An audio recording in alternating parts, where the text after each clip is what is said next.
In this video, we're looking at 10 surprising facts about dementia. Fact 1. Dementia is not a disease. Dementia is an umbrella term that's used to describe a set of symptoms. There are some types of dementia that can stop their progression and even be reversed if treated early on. But most of the dementias that we are familiar with are degenerative in nature and progressive and do not have cures. Fact 2. There are hundreds of different types of dementia, and it's definitely not just one condition as is commonly misunderstood. Just like there are lots of kinds of cancer, there are also lots of kinds of dementia, with the most common type being Alzheimer's disease. Sometimes people use the terms dementia and Alzheimer's interchangeably, which is an error.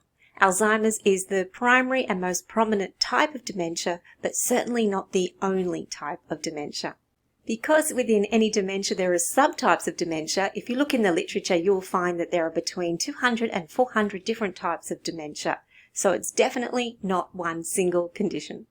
Fact 3. According to the World Health Organization, there are about 50 million people globally with some form of dementia, and a new case is diagnosed every 3 seconds. Sadly, of every 3 children born today, 1 is expected to develop dementia.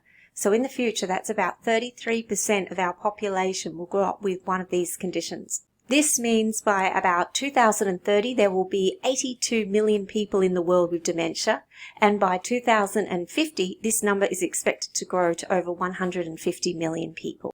This is a true global crisis and really deserves our attention and our funding, so we can find a cure and find treatment. Dementia really needs to be a public health priority. Fact 4. The heart and the head are intricately connected. Heart disease can increase your risk of getting dementia.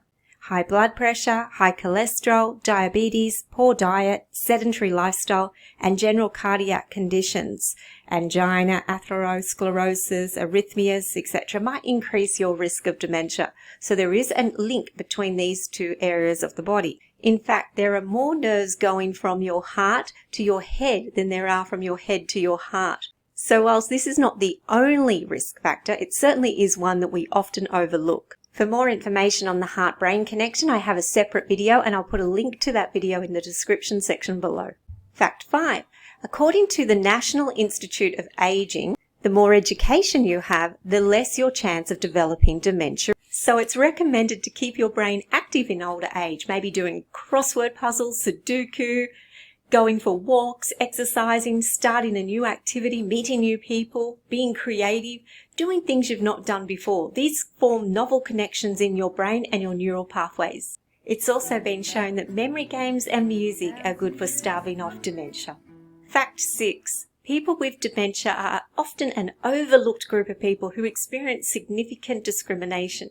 This is often because people may not understand or know the individual has a debilitating disability, especially in the earlier stages or with the behavioural variants of dementia.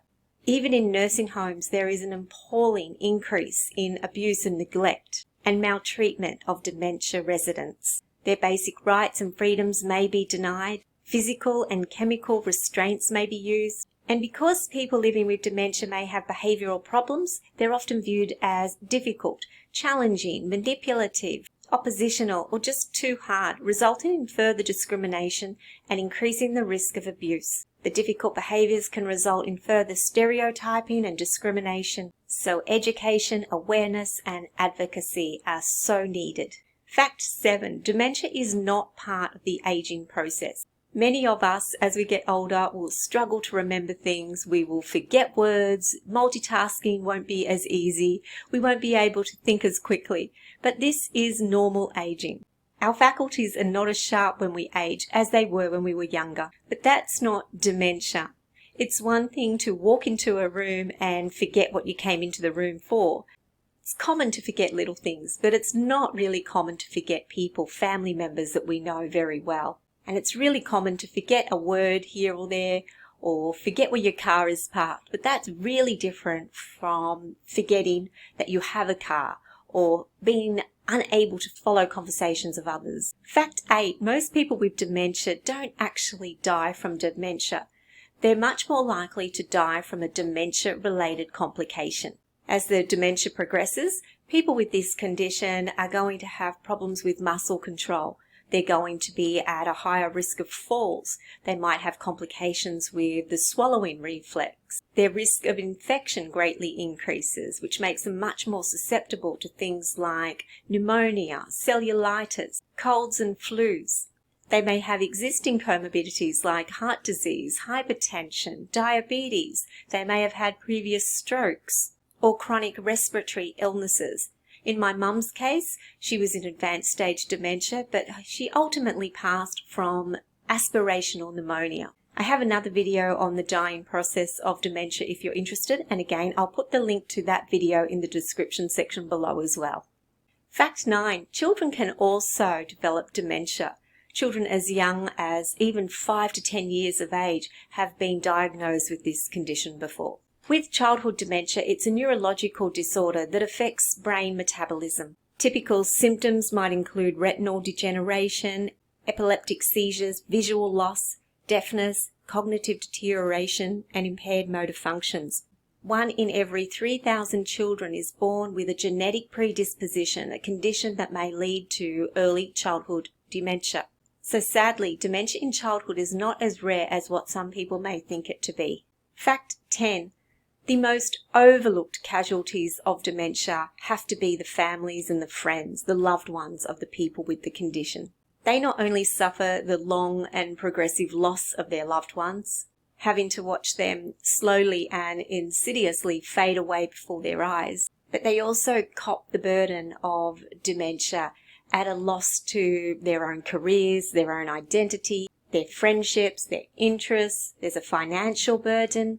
And of course, the psychological impact of spending year after year with a loved one slowly fading away from what has to be one of the most horrible conditions I've seen. Caregiver burden is a real thing, with the Alzheimer's Association revealing that over 60% of caregivers are reporting significant or severe distress, and almost half of them meeting the criteria for clinical depression. There is also all the confusing emotions after the loss of someone with dementia, where relief and peace and guilt and anger and hurt and sorrow and intense loss all collide. Having recently lost my mum, I know these conflicting emotions too well. And yes, it is the caregivers, often more so than the patients themselves, that suffer a real burden of dementia. If you need additional support or have questions about a loved one with maybe the early stages and symptoms of dementia, then I facilitate a group on Facebook. It's a caregiver support group for people with frontotemporal dementia, FTD, and you are most welcome to come and join us there. I'll put a link to the group in the description section below.